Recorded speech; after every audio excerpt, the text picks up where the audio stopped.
طب اعوذ باللہ من الشیطان الرجیم بسم اللہ الرحمن الرحیم الحمد للہ رب العالمین وصلی اللہ علی محمد وآلہ الطاہرین اللہم صلی علی محمد وآلہ محمد۔ چلے گفتگو چل رہی تھی یقین کے مراحل، یقین کے درجات کے سلسلے میں، اور آپ حضرات کی خدمت میں یہ عرض کیا گیا کہ یقین ایمان کا عالی ترین مرحلہ اور درجہ ہے۔ یقین کی جو آخری سرحد ہے، ایمان کی جو آخری سرحد ہے، ایمان کا جو آخری مرحلہ اور مرتبہ ہے، اسی کا نام یقین ہے۔ روایتیں آپ نے پڑھی، آج یہاں سے پڑھنا کہ برتری یہ مقام یقین از مقام تقوی و ایمان و اسلام چیزی کی در روایات دیگر نیز رویان تاکہ شد۔ اس سے پہلے آپ نے ایک روایت پڑھی تھی کہ جس روایت میں اسلام سے ایک درجہ ایمان کو، ایمان سے ایک درجہ تقوی کو، تقوی سے ایک درجہ یقین کو بتایا گیا تھا۔ پھر یہ دوسری روایات میں بھی یہ بات ذکر ہوئی ہے کہ اسلام سے ایک درجہ بلند ایمان کو بتایا گیا ہے، ایمان سے ایک مرتبہ اور ایک مرحلہ بلندتر تقوی کو بتایا گیا ہے، تقوی سے بلندتر مرتبہ یقین کا بتایا گیا ہے۔ یہ دوسری روایات میں بھی ہے۔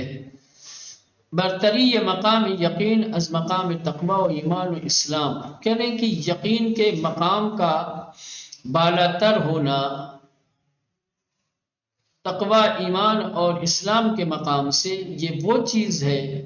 کہ جو دوسری روایات میں بھی ذکر ہوئی ہے، دوسری روایتوں میں بھی جس کی تاکید کی گئی ہے۔ جیسے اب یہاں پہ حدیث دی ہے،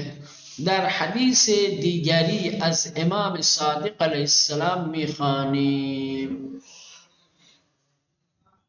من صحت یقین المرء المسلم ان لا یرضی الناس بسخط اللہ ولا یلومهم على ما لم یؤته اللہ ان اللہ بعدله وقسطه جعل الروح والراحة فاليقين والرضا وجعل الهم والحزن في الشك والسخط۔ یہ چھٹے امام کی حدیث ہے۔ اس حدیث میں امام فرماتے ہیں کہ یقین کی سلامتی کی جو علامت اور نشانی ہے وہ یہ ہے کہ لوگ جو مسلمان ہیں وہ مسلم طور پر اللہ کی رضا سے راضی ہوتے ہیں اور خشم الہی سے، چاہے اللہ راضی ہو چاہے اللہ ناراض ہو، وہ اللہ کی رضا سے راضی ہوتے ہیں، ہر حال میں وہ خدا سے خوشنود ہوتے ہیں، اللہ کی رضا میں ہی اپنی رضا سمجھتے ہیں۔ یہ از نشانہائے صحت یقین مردم مسلمان این است کہ مردم را با خشم الہی از خود خوشنود نہ کنند۔ کہہ رہے ہیں کہ مسلمان لوگوں کے یقین کی سلامتی کی علامتوں میں سے ایک علامت یہ ہے کہ وہ لوگوں کو خشم الہی کے ذریعے خوشنود اور راضی نہ کریں، یعنی لوگوں کو خوش کرنے کے لیے اللہ کو ناراض نہ کریں، ایسا کام نہ کریں کہ جس میں اللہ کی نارضایتی ہو لیکن لوگوں کی رضا ہو، تو ایسے بندے کا یقین سلامت نہیں رہ سکتا۔ ایک مسلمان اس کا یقین اسی وقت صحیح اور سالم رہ سکتا ہے جب وہ لوگوں کی رضا اور خوشنودی کے لیے خدا کو ناراض نہ کرے۔ ہاں برعکس چاہیے، اگر لوگوں کی ناراضگی میں خدا کی رضا ہو تو لوگوں کی ناراضگی کی پرواہ نہیں کرنی چاہیے۔ پر رضا رضا الہی، خوشنودی خوشنودی الہی، لوگ کیا دیں گے آپ کو یا کیا آپ سے لیں گے، لوگ آپ کو کیا بنا سکتے ہیں، لوگ آپ کا کیا بگاڑ سکتے ہیں۔ ایک مسلم کا، ایک صاحب ایمان کا نقطۂ نظر جو ہوتا ہے، اس کی جو نگاہ ہوتی ہے وہ رضا خالق پہ ہوتی ہے، رضا مخلوق پہ نہیں ہوتی۔ اگر انسان کی رضا پروردگار پہ ہے، انسان کی نظر اگر خوشنودی پروردگار پہ ہے، اس کی طرف توجہ دیتا ہے اور اسے انجام دیتا ہے، ایسا کام کرتا ہے کہ جس میں اللہ کی رضا ہے، تو یہ باکمال انسان ہے، یقین کامل رکھنے والا انسان ہے۔ یقین رکھنے والا انسان ہمیشہ رضا پروردگار کا طالب ہوتا ہے، اس کی نگاہ خوشنودی پروردگار پہ ہوتی ہے، لوگوں کی رضا اور نارضایتی پہ نہیں۔ وہ کبھی ایسا کام نہیں کرتا کہ جس کی وجہ سے لوگ تو خوش ہو جائیں لیکن اللہ ناراض ہو جائے نا۔ تو یہ کہہ رہے از نشانہائے صحت یقین نے مرد میں مسلمان لوگوں کے یقین کی صحت و سلامتی کی نشانی یہ ہے کہ مردم را با خشم الہی از خود خوشنود نہ کند، کہ وہ لوگوں کو خدا کے غضب اور خدا کے قہر کے ذریعے سے اپنے آپ سے خوش اور راضی نہ کرے، یعنی خدا کو ناراض کر کے لوگوں کو راضی نہ کرے، خدا کو ناخوش کر کے لوگوں کے بیچ اپنے آپ سے خوش نہ کرے۔ وَآنَہَر بر چیزی کہ خداوند بے او نہ دادے اس ملامت نہ نمایت، دوسری چیز کہ جو چیز اللہ نے اسے نہیں دی ہے اس پر ملامت نہ کرے، افسوس نہ کرے کہ خدا نے یہ مجھ کو نہیں دیا ہے، فلاں کو دیا ہے، اللہ نے یہ چیز مجھے کیوں نہیں دی، فلاں کو کیوں دی۔ اپنی محرومیت پر مولانا خود کی ملامت کرتا رہے، خدا کی عدل پہ، خدا کے فضل پہ، اس کے کرم پہ یہ گویا ایک سوال اٹھانا ہے، جیسے خدا نے ناانصافی کی ہو اس کے ساتھ کہ اس کو نہیں دیا دوسرے کو دیا ہے، اسی لیے وہ کیا کرتا ہے مولانا، اصل میں محرومیت پر شکایت، محرومیت پر اگر انسان کے پاس کوئی نعمت نہیں ہے تو اس نعمت کے نہ ہونے کی وجہ سے اپنے آپ کی ملامت کرنا، یہ عدل الہی کو زیر سوال لے جانا ہے۔ وہ خود کی ملامت کر رہا ہے، میری قسمت ایسی ہے، میرے ساتھ ایسا ہے، میں ہی بدبخت ہوں، میں ہی کمزور ہوں،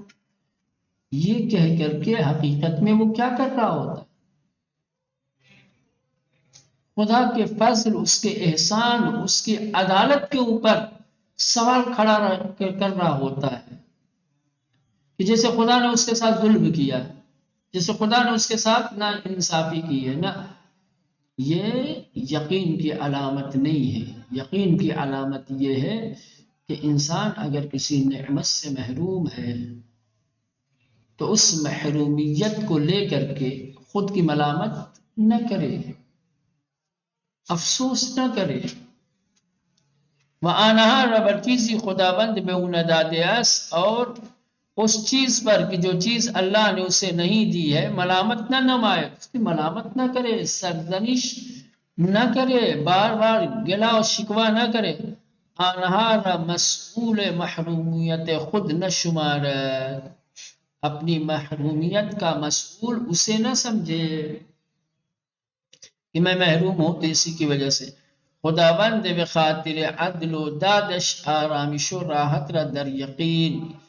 اللہ نے اپنے عدل و انصاف کی بنیاد پر راحت اور آرامش کو یقین اور رضا میں رکھا ہے۔ انسان جس قدر اللہ کی عدل پر، اس کے انصاف پر یقین ہوگا، اللہ جس قدر اپنے رب کے فیصلے سے راضی ہوگا، انسان کی زندگی اتنی ہی پرسکون ہوگی، انسان کی زندگی اتنی ہی آرام بخش ہوگی۔ جب منزل یقین سے انسان ہٹ جاتا ہے، مرحلہ یقین سے دور ہو جاتا ہے۔ یقین جب انسان کے دل سے نکل جاتا ہے، خدا کے عدل و انصاف پر جب انسان سوال اٹھانے لگتا ہے، اعتراض کرنے لگتا ہے، عدل و انصاف پروردگار پر جب انسان کو یقین نہیں رہ جاتا، تو پھر مولانا یہ محرومیت انسان کو پھر ملامت پہ مجبور کرتی ہے، اور وہ ملامت کے حوالے سے، ملامت کے ذریعے سے عدل الہی کو نشانہ بناتا ہے۔ سمجھ رہے ہیں؟ یقین رکھنے والے لوگ، رضائے پروردگار سے راضی ہونے والے لوگ وہ ہیں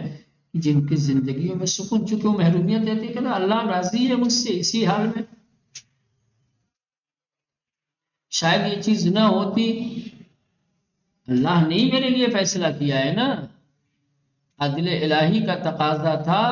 کہ یہ چیز مجھے نہ دی جائے تو اللہ نے نہیں دیا ہے، تو اب شکایت کس بات کی، ملامت کس چیز کی بھائی؟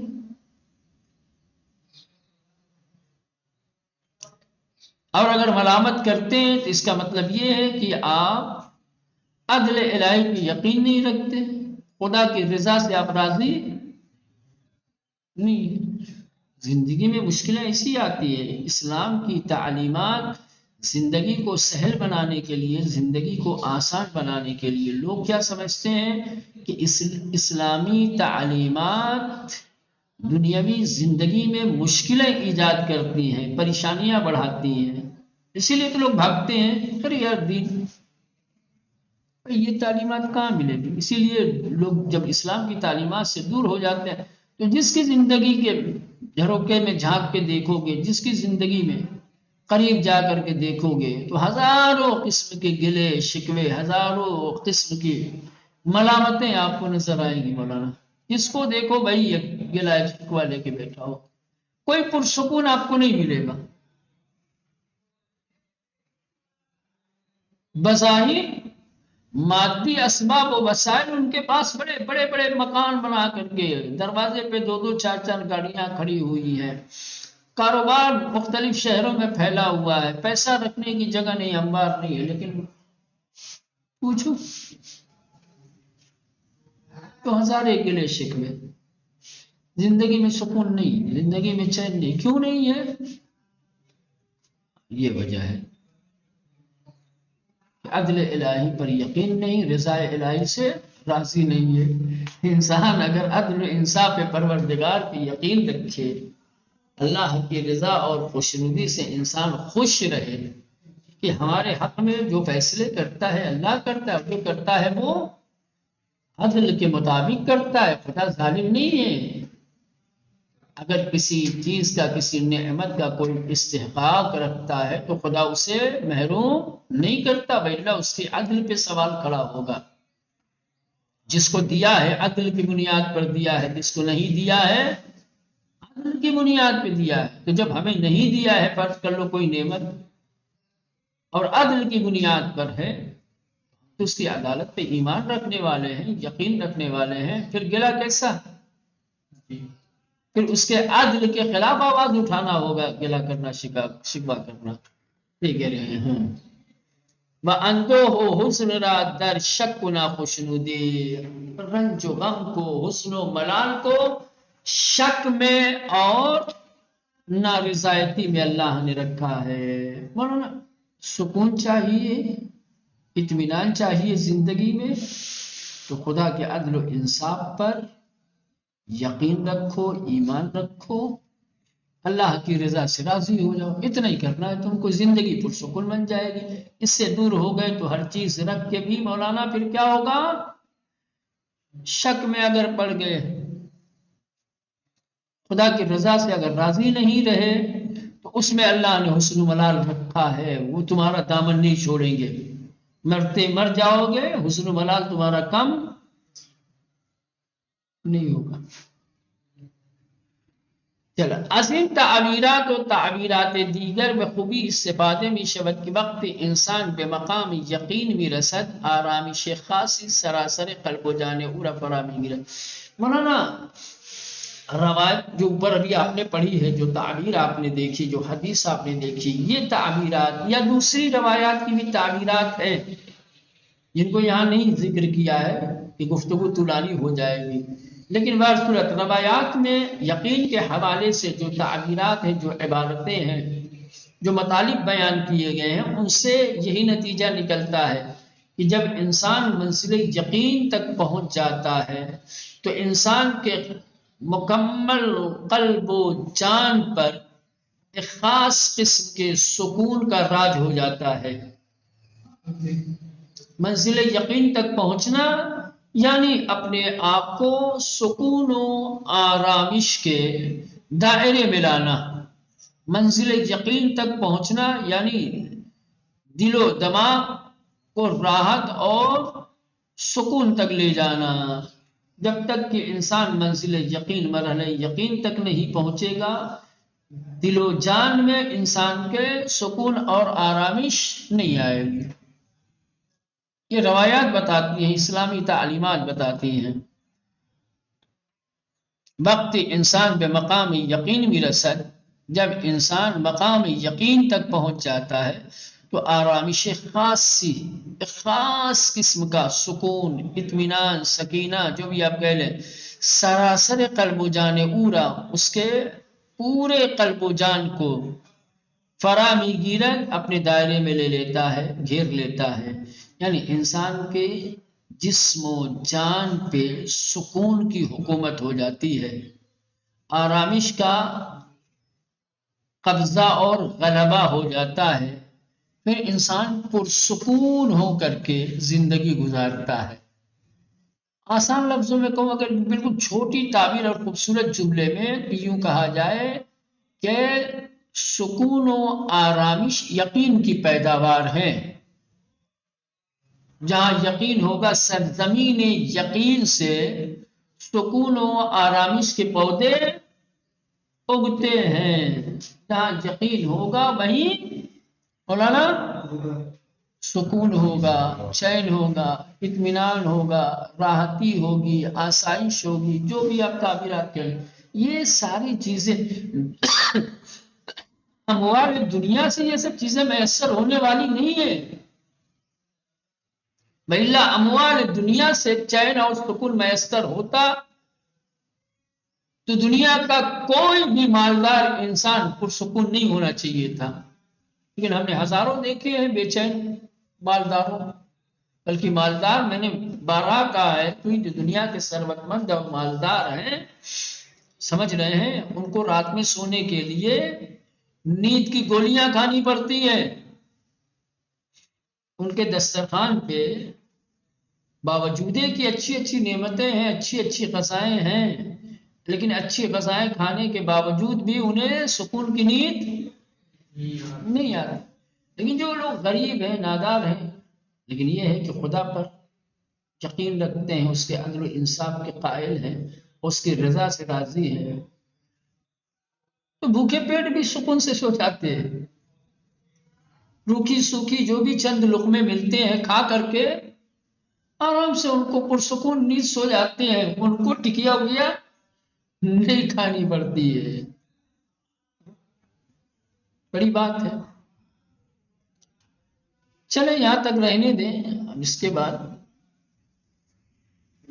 یہ نیچے کا پڑھیں گے انشاءاللہ۔